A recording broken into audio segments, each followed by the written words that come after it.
Before, another club in our district started, it wasn't called an impact club, but they called it a service club. It was a satellite club. That club met at a country club, and they had much higher dues. And 2 years later, that service club folded because the culture of that club just didn't, it wouldn't permit that change. So that's an important piece, okay? The other barriers might be the new members. Why Rotary? Why do we need Rotary to serve in our community? Why do we need to pay dues to work in our community? So we had to think about that. We had to have a good answer for that question, because that's a really common question, right? And there were two answers that we came up with that really helped solve. One of them was, well, do we want this effort to live beyond this initial group that started this club? And they all did, right? And so with Rotary, that helps make sure that something like that's going to happen. And the other thing that's probably more compelling is, what about all the amazing things that we all know about that Rotary can help with? And so one of the initial things we did there was we talked to them about district grants with the Rotary Foundation. Guess what? Within 2 months, our Impact Club came up with 2 district grants that they applied for. Our host club didn't come up with any, but our district club, our Impact Club did. So there you go. So they're sold, okay? And then, the next step was thinking about different demographics. So what other demographics could we focus on? Now, we're working in the city of Allentown. There's a large Hispanic community. And so we decided that would be one of the demographics we would work on. We're still working on that. But we are, we're going to build some different demographics into the club. But there are other buckets you can look at as well. I mean, look at recently retired Rotarians that have left the club, or Rotarians that have left other clubs because the meeting structure doesn't work. Just recently, we had one of our members who was going to leave our club, and we talked to her about the Impact Club, because she really does a lot of service work in our club, but felt like she couldn't be a member because she didn't come to the meetings. So we converted her to be an Impact member. We didn't lose her. And then, the next step was, getting them signed up, getting them to be members of a Rotary Club, chartering this Impact Club. And I can tell you that Patrick and his team helped us tremendously with that. They set up a way for everybody on DAC TV to sign up for give them, their contact information and everything. And Patrick and his team took care of sending making sure all the I's are dotted and T's are crossed so that the information ends up at Rotary International, and we chartered the club just like you said. So that's a brief summary of the process in terms of how you get from a champion to an impact. And it took about 6 months. This is how long it took us to get there. So with that, I'm going to introduce our next speaker, Al DeLuca. And Al is a past district governor, and he's a member of the Rotary Club of McMurray. Does anybody know who else is a member of the Rotary Club of McMurray? Yes, Stephanie Urchik. So, Al, it's all yours.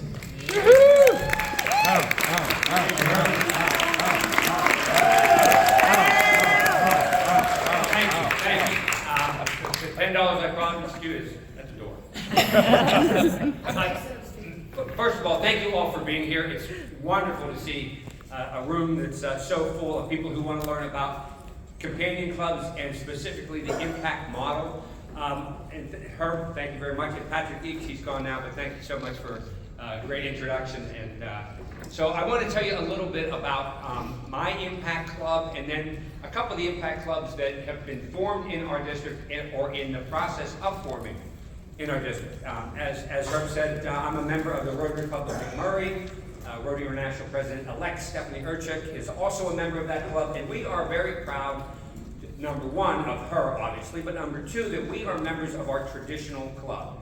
We meet every week, Wednesday morning, 7:30 for breakfast at a little local family restaurant, and it was in the winter of 2021 when the impact model really started to gain a little bit of traction, and Stephanie basically challenged us. You know, we would like to see the Rotary Club of McMurray to start a companion club, to start an impact club. So myself and then another person in our club by the name of Greg Incardona got together and said, we need to do this. We need to be able to show that we can make Stephanie, we can make Stephanie proud, and we can do an impact club, and we did. And so what we did was we talked to our members, and we talked to our board, much like her outline, and it took us about 8 months because we had some of the same obstacles and the same resistance that a lot of clubs have had about forming any type of companion or satellite club, in that, is that going to take away members from our club? No, because the companion club is tied to that club. But are they going to have possibly a different dues structure? Well, we decided no, our dues are pretty low right now, so we'll keep the dues structure the same. And so the next was, well, where are we going to find our members? Where are we going to recruit our members from? And really what we found was, as soon as we, members of the McMurray Rotary Club, started talking about forming an impact club, forming a service-only club that doesn't meet on a weekly basis, but gives back to the community locally and globally, everybody we talked to said, that's what I want. That is exactly what I've been looking for. And so we knew that we were onto a great idea, and so we were able to get all of those people together, and on October 20th of 2022, we chartered the Impact Club of the Rotary Club of McMurray with 18 members, and that is, I'm sorry, with 15 members, and that's now grown to 21 members.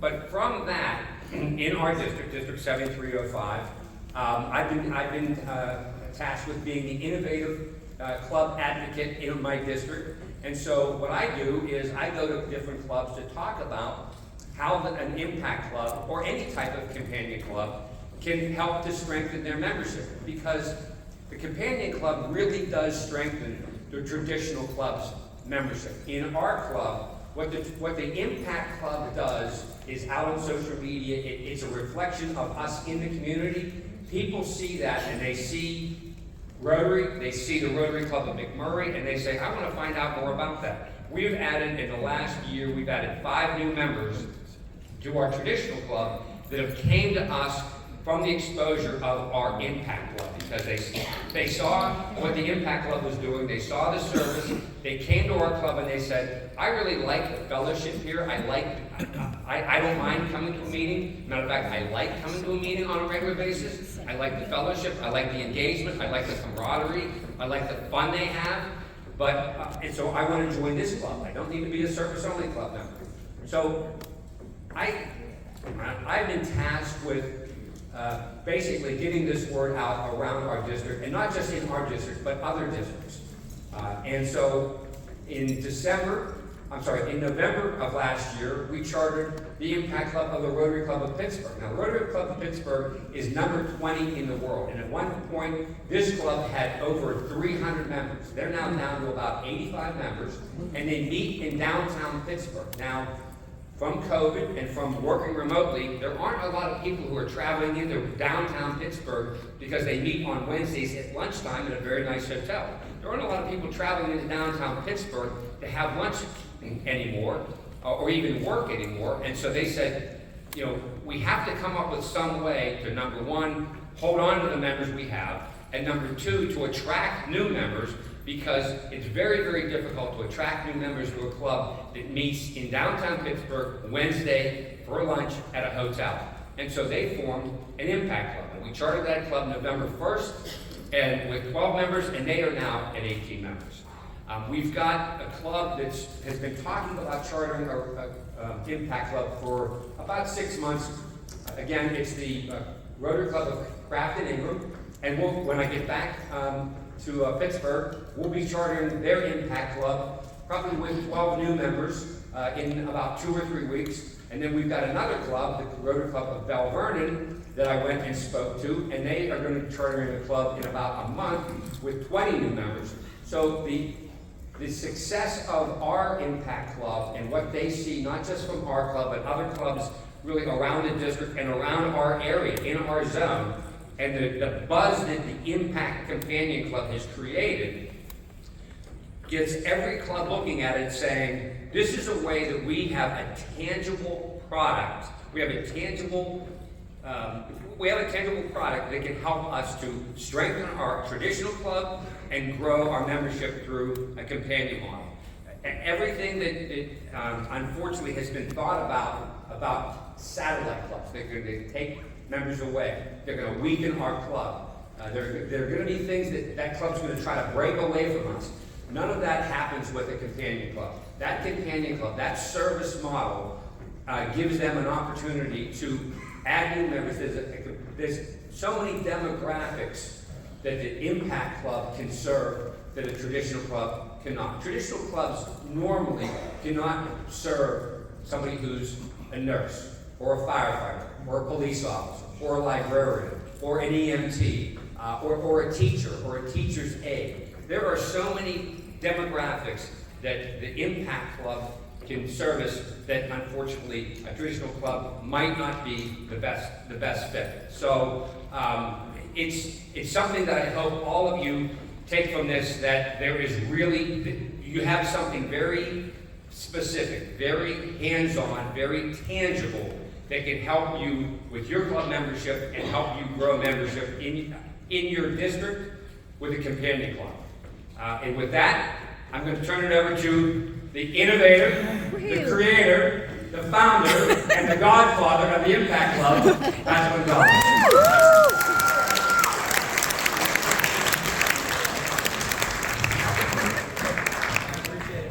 Hey everybody, how you doing? I've been quiet for half an hour, so I deserve a round of applause for that. Because most of you who know me know that I am not quiet at any given time. But I'm going to get right into this, but I want to make sure I acknowledge several people in the room besides my wonderful speakers there, early adopters of this, Kevin, DG-elect Kevin Kendricks down here. We have Brian King in the room, guys. Everybody, give a round of applause for Brian King, regular membership worldwide, right there at Rotary International, sitting in the room. But see, that's what he does. He helps out. I've never called him and he wasn't willing to help out. So, I mean, we are so lucky to have him here. We've got wonderful people, Dan and everybody here from District 5010 and 7670, but the list is too long to name. But anybody who's heard my talk before? Anybody hear my talk before? Yeah. Raise your hand. Okay, good. Well, most of you haven't. I'm going to embarrass somebody real quick. I tell this story all the time. Everybody says, how did you come up with the companion club model? How did you come up with Impact? Well, I'll tell you. I got pissed at Rotary. I really did. I got mad. How many people have heard this say, Brian, do not Thank you very much. Anybody hear the old saying, if every Rotarian brought one person to Rotary, our problems would be solved? Every blood bring one. Does it work? No. Then stop using it. It's crazy. So, but I was feeling frisky that day. And I said, you know what? If there's a Rotarian in my house, it's my wife, Angela. She's a kindergarten teacher, 27 years. Round of applause for that one. Has put up with me for 27 years. Another round. That is sacred. But I went to my club and I said, I'd like my wife to join. You know, she'd be a great Rotarian. They went, no. And I went, what? No. They said, no. And I said, why not? They said, she can't come to our meetings. I said, we meet Fridays at noon. She's a teacher. And they went, maybe she can join the Breakfast Club? I said, 10 years ago, you had 146 members, and today you have 47, and you were sending a good person away because they can't come to your meeting. Now, how many people think that's a good idea? It wasn't. So I started on this thing, and as anybody here knows me, and is Taylor here? There she is. She got to see me talk for the first time last week after I've spent years watching Taylor speak. Another wonderful person. If you ever get a chance to listen to Taylor, it'd be great. But anyway, I got in front of my wife and I said, what happens if we do this? What happens if we do this? And she was trying to watch TV and she's like, no, it's not gonna happen. And I was like, okay. And I said, but it's Rotary your way. And she said, what are you, the Burger King of Rotary now? I said, okay, I don't have it. She kept sending me back to the drawing board. I kept pushing and I kept pushing her until one day, I stood in front of her in the living room and she said, I do that. And I knew it. I knew it right then and there that I had it. So in June of 2020, after like 13 months of going, can we do it? I have no idea. Can you do it? We just did it. If it's not written down that you can't do it, and it follows the four-way test, Brian, what do you say? Do it! That's exactly right. And they encourage that. Everybody gets scared in here. Should we do it? Should we not do it? What should we do? What should we do? Are you going to do it? Am I going to do it? It's crazy. So we did it. We put 79 people on in one calendar year. Wow. 79. These made Rotarians, both international and district dues, some for the club, and it was incredible. And then I got a phone call that said, hey man, what's in the water down there?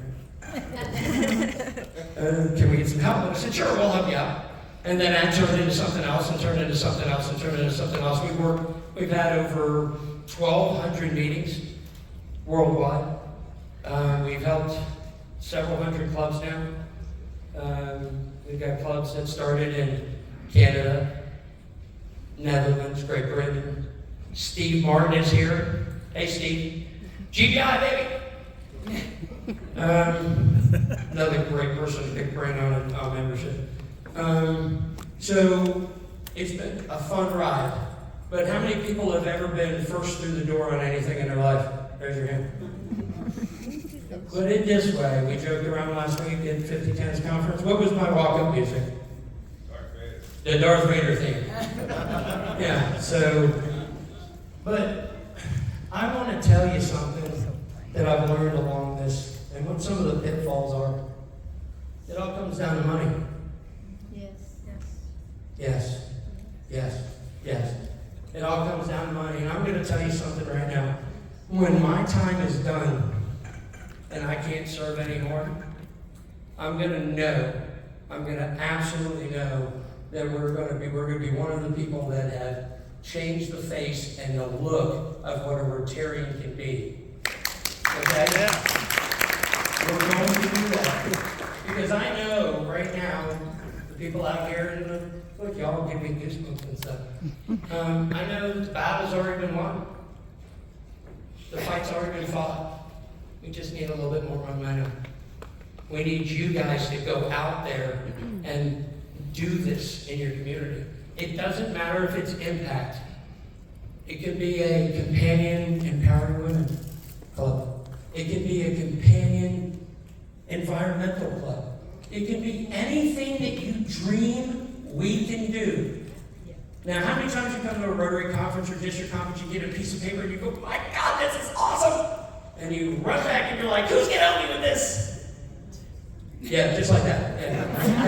Just like that. So, we started a model that our club, it's our club's mission, it's free of charge.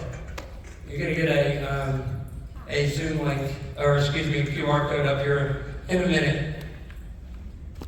The book is step one. That means we're just gonna talk. You're gonna sit down and go, I couldn't ask that question there, so I'm going to ask the question there. Okay? And then it's up to you. You'll get an email right after that meeting, and if you want to move to step two, you click and book a step two. If you don't, no worries. But 48% of the people who book a step one wind up with a companion club. Because we help you do it. We even do the Rotary International paperwork for you. all DocuSign and everything. Who wants to do Rotary International paperwork? I do. It's crazy, man. So I'm really honored and privileged to be with Herb and Alan. Patrick Eakes was just too kind when he was up here. If we didn't have Albany night from them, Albany night, everybody give Albany a round of applause because I'm telling you, the man called me and says, "Hey Patrick, what are you doing up there?" And I'm thinking, I'm in trouble. Because he said he worked for Rotary, and I said, I'm in trouble. And he wasn't. He sent me to Patrick Eakes, and that was the thing that changed everything. So I appreciate him, but I'm going to be remiss to say that I'm missing two people here that done the first two with me. If you get a chance to look them up, Chris Jones has been my mentor on membership. He's a former RC. He's a great guy. And also, how many people here know Katie Tosi? We're going to actually, come here, Angie. Are you filming? Yes. Come here. No, you're not. I'll take it. Come here. Let me see that camera. No. Don't touch it. Can I see that Oh, camera? what are you doing? Do you want me to bring it up? And they all knew what I was saying. There you go. Jeez. I'm going to pay for that one later. You know that for a fact. All right, now look. You see, I'm looking out at everybody right here, and I need you to do me a favor. I want everybody to say, "Hey, Katie," when I count to 3, okay? Because she's feeling a little bad that she missed it. She texted me today and said that I was going to ask her to do a little video, introduce you to her. And she said she couldn't do it because she stopped 4 times crying. That's what this does for you guys. You can affect change. How many people remember the first service project that you almost cried at? That you had the bumps on your arms? That's what this does for you. Okay? So ready? Count of 3. 1, 2, 3. Thank you. I appreciate that. Here you go. Thank you very much.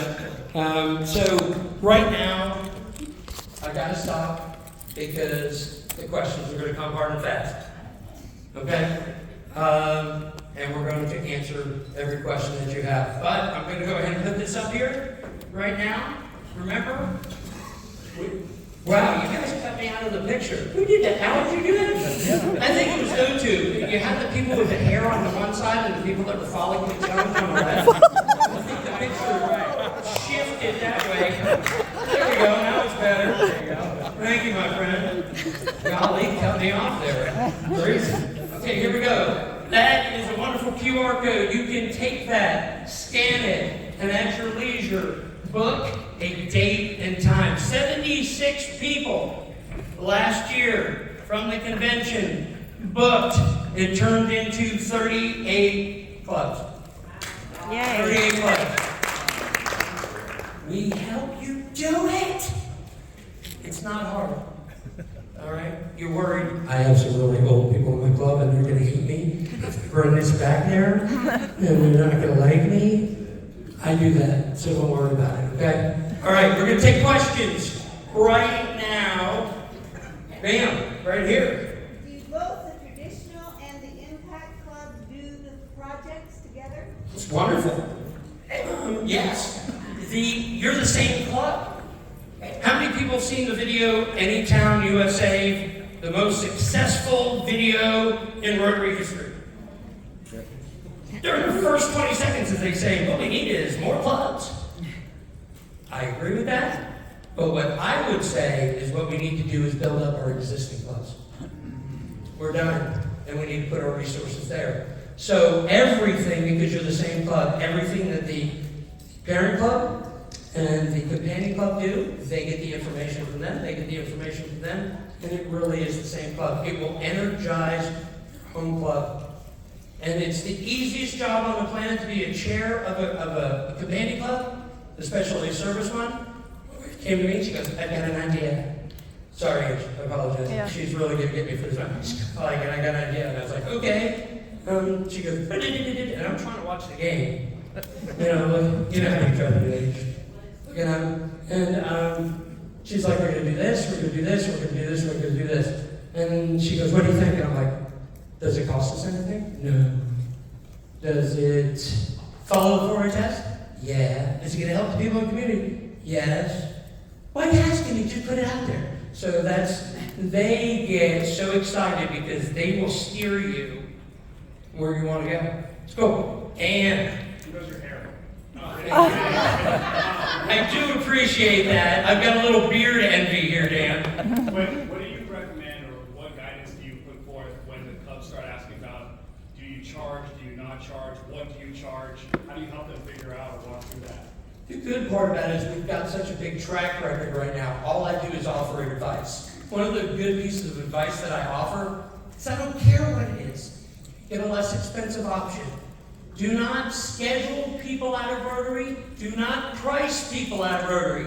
Say it with me. Do not schedule people out of Rotary. Do not price people out of Rotary. Nice and simple, isn't it easy? So what I do is I just give a little bit of guidance on that. And one of the things that I do tell them is I say, guys, make it an even dollar. Make it an even amount. And offer monthly. It's easy to do now. We have things called recurring payments. It's simple. And people do that. So one of the things that I wound up with was somebody came back and they said, we're going to do this. And I went, that's like $14.13 a month. Make it 15. You know, it's 15, 20, 25, $30 a month. Make it nice and easy. $20 is, guess what? The cost of Netflix. Right? So that's a good question. Thank you, sir. What else we got? Hey. Hey, Patrick. This is Jennifer from District 6560, Central Indiana. I'm a district governor and inherited a district that tried the satellite club model, but we really did not understand it. And so I wanted to let people know that we thought, and by we I mean my district thought, that the satellite clubs had to form their own boards, they had to have their own, you know, and all of that. And so the momentum that started in 2021 has pretty much died out because it's just too hard. And so most of my conversations with my clubs has been a satellite club, an impact club, a companion club is really a committee of the host club. If you think about it that way, why are we making it so hard on our members? It's not a different club structure. And what our experience has been is that the host club forgot that the satellite club was a part of their club and did not put them through a new member orientation. Yeah. And so I strongly encourage people to remember that new member orientation is really important because otherwise we're not a Rotary club. Absolutely. Absolutely. It's wonderful. So Patrick, can I speak to that? Sure. Yeah, well, one of the things when you have a separate group of people that are focused on service and they don't come to meetings, sometimes they don't have an opportunity to learn about Rotary. Right? So in our club, what we're doing is, and each club has a different way. I know Al has a different way as well. What we do is every 6 weeks, we have a Zoom meeting for 45 minutes, and we talk about some aspect of Rotary. And the first one we did, I already alluded to it, we talked to them about the Rotary Foundation and how to apply for grants. I love that. And that one really worked. That one, now we got it, right? Okay. Next Monday, we're going to be talking about international service. I love that. I'm going to tell you So there you go. one other thing that comes along with that. I got a text one night from Stephanie, and she said she's a picture of her with all her impact members, and she's training them. And she put PBR underneath it. And I went, is this a new Rotary acronym that I don't know? And what is it? And then somebody goes, Pabst Blue Ribbon. And I was like, that's the first thing I thought about. So I'm sitting there going, man, I can't ask her. I'm going to look like a fool if it's this brand new thing and I don't know. And so finally I'm like, okay, I'll give it a, oh, what gives? PBR, question mark? She goes, pizza, beer, and Rotary. This is your international president-elect. And she's in her club training her members. You will have the most transformative year in your recent memory next year with Stephanie Erchek as your president. I promise you that. She is that leader that we're looking for. She's the real deal. And I promise you, if she comes up and says, hi, can we get, what does she say to you, Al, when she wants you to do something? Are we doing a, Yeah. means what? Are we doing an international project? Which is code for, we're doing an international project. But I promise you this, guys, if she's willing to do it, I'm willing to follow her wherever she goes. So I promise you, look forward to that. Real quick, what else we got, sir? Patrick, great to see you. Edwin Yes, sir. Peacock, Charlotte, North Carolina, Yes, sir. president of Rotary Club of Charlotte. We were founded in 1916. Yes, We're sir. now currently 241 members. 31 of those just got added on May the 4th, which was the launch of our Leadership Impact Group, our first companion club. Yeah, man, everybody get that big round of applause. That's what I'm talking So about. what I wanted to convey to everybody was just a few steps to help simplify it for the others, because we've just heard that this is really growth mindset versus fixed. And it's a growth mindset. This is an extension of a very large legacy club that meets on every Tuesday. And this first step that we did was, number one, I got our board to approve it. Yeah. Step two, and this was a mid-step, not on your website, Patrick, but one that we came up with. I hosted 2 focus group breakfasts at my private office, where we brought in close to 15 or 20 different friends and people that weren't Rotarians. That's awesome. And we asked them, what did they, number one, think about what Rotary was, and we heard all kinds of things. But the 2 things that came out were, number one, I can't make every Tuesday at 12 o'clock time. I don't have the time. And number 2, gosh, $1,500 a year is just too much. I said, great, you've just affirmed everything that I've read on the website. Yeah. Step 3, we identified 3 young leaders, 2 of which were connected to Rotary, another one was not. Yeah. Their average age was 28. Bam. Okay? Step 4, we began to recreate the model. The model was, let's stop marketing directly with the word Rotary, and let's talk about 3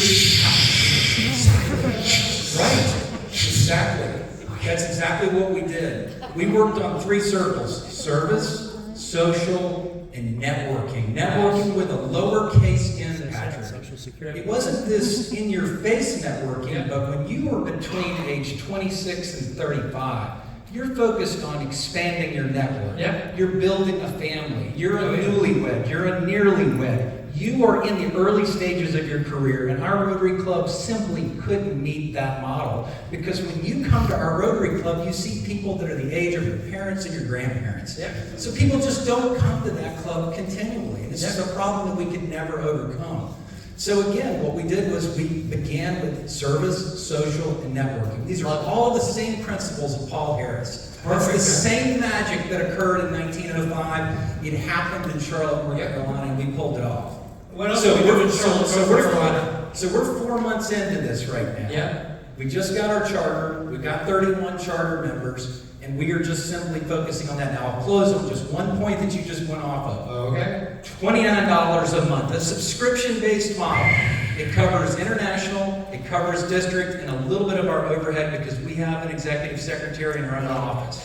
Love it. $29 a month, and here's the final kicker. Every single one of our meetings is open to everyone.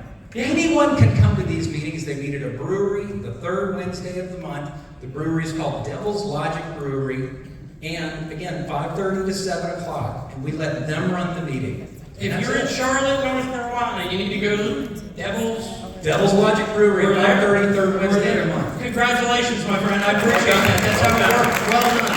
Hey, one of the other things real quick, just so you know, you've got, this is happening all over. You don't have to do it any certain way. That's what one of the steps is. You come in step 1, step 2. We will help you design whatever you want to serve. Thank you, Jerome Ferson, Rochester Risers in Rochester, Minnesota. I appreciate the information this afternoon. I've started up a lot of different products and businesses over my career. And in my experience, there's usually some startup costs that are associated with starting anything new. And I get and I appreciate that this is a lot of sweat equity that goes into this. But as incoming president for our club, can you speak to any hard costs in your experience that the parent club has to kind of set aside for the startup? These people cost you 0. They cost you 0. I mean, seriously, they will pay the international dues, the district dues, and I'll pay some club dues. Buy them some t-shirts next year. They'll love you for t-shirts. They'll crawl over broken glass to get a t-shirt. Like, that's my shirt. It's awesome. But it's they don't cost you anything. Service doesn't cost anything. I can't remember, we've been doing this for 4 years now. I don't think I had a service project that cost us a single dime. You know what I mean? You see something, you do something. So there's really no hard cost. You don't have to, now there is timing on dues. So and that's something that we go over, you know what I mean? At this time right now, I would probably kick you to July, and just for cash flow purposes. You know, I get that there's no cost to many of this, but I hear the grant applications for the district grants and different things that are happening. Do you, in your experience so far in starting up the companion clubs, do you see an acceleration of the startup if the parent club sets aside or invests into the companion club? No, actually, the money that comes in, the extra little portion of the money that comes in for the club usually goes into, I recommend it goes into a separate, you keep it in the same checking account, but in a separate GL. You'll see thousands in there that you can go ahead and say, do you guys need anything? But that's what we found out. You know, and mostly I'm doing it. What else? We got questions, guys. What else? Sir? I have a quick one, super quick. Okay. Does the name have to be related to the parent club? No. Now, I'm going to tell you this, guys. I'm going to tell you this. The people that came before us, we're going to honor every single one of them. They're serving the way that they need to serve in your parent club, right? They're doing it every day. They've been doing it for decades, and we will honor that. What I suggest is no matter what kind of companion club you do, I always tip my cap. I always find that it's better if I call, like if it's an impact club, I call it Impact by the Rotary Club of blank. You're showing respect. You're showing respect to the people that came before you. How many people in here have loved the foundation? Raise your hand. Okay. How many people polio and polio now? Okay. So we all serve differently. These people just serve a little differently. And we're telling them, the second meeting that I ever did, I went in there with the big change. You'll never hear me say that word. And it's because of that. The second meeting I had, a guy came and said, come here, sat me down and said, when you said I needed to change, I heard that I've been doing it wrong for 30 years. Oh. And I went, dang. So, sir, you can do what you want to do. I just give advice. My team just gives advice until Team Rotary comes in and says, this is the way that we do it. Then I just give advice. Now, I think that's important to honor the people before us. So it's not written, so it could be done. Pardon me? It's not written. It's not written. It follows a Rotary test. Thank you, my man. Use my own words against me. Hi, gentlemen. Thank you so much for your presentation. My name is Marva Wisdom from Guelph, Ontario, Canada. We are 104 years old. That's how old our club is, so you can imagine. So is Brian King. Sorry, Brian. And I can tell you, it was really important to hear from you that many clubs are having huge attrition because sometimes clubs feel quite isolated and think it's just them. What am I doing wrong? What can I do differently? Which is a struggle that we've been having. I am going to be president in 2025, and this is something I'm going to be championing. And I want to say this. It sounds like a wonderful exit interview. You have all of these club members that are leaving because of all the reasons that you mentioned. We have not really reached back to them to say what happened. Sometimes we do without success. But bringing them back and keeping them connected, thank you. It's easier to keep those connected who you leave than to go out and find new members. So this is what we're doing. And I thank you for that. Thank you. Can you have a club chartered through the district versus, we have about 6 through clubs. A club? Instead of just through one club? Because I'm thinking... That's top secret. Top secret, okay. That's top secret. We can talk later about... Yes, ma'am. Okay. They don't know that's top secret. Okay. Thank you. No, but I'm going to tell you this. Guys, this is not just about growth. How many people can you think of right now that have left your club in the last 12 to 18 months that said, I really don't want to leave service of the club, T-ball, and new baby, a new job, right? Yeah. They all say that. Guess what? This is the attrition killer. How would you have liked to have something like this in the back pocket? I know life changed. I know. But it's going to change again because it happened to me like 17 times. Why don't we just go ahead and slide you over here? You can do service service to the club at your pace and at your time, and then when life changes again, straight on in. You will see your attrition cut in half. Okay? Good point. Thank you, ma'am. Thank you. So how about the structure of the companion club? Is there a chair, a board of directors that reports to the traditional club? Yes, there is. There's only one president of the club. That's of the traditional club, but there is a chair. There can be a board of directors, and what I have seen to be very successful is that you have at least one, maybe two members of that board sit on the traditional club's board, and you have members from the traditional club board sit on the impact. Good communication. Yeah, good communication, and as Patrick said earlier, you have a very much of a co-mingling of the club, because you are one club, you're doing service projects together, you're doing fundraising together, so yes, there is a chair and there can be a board, yes. And not just that, guys, when you're doing that, don't make it hard. No. Don't have a board.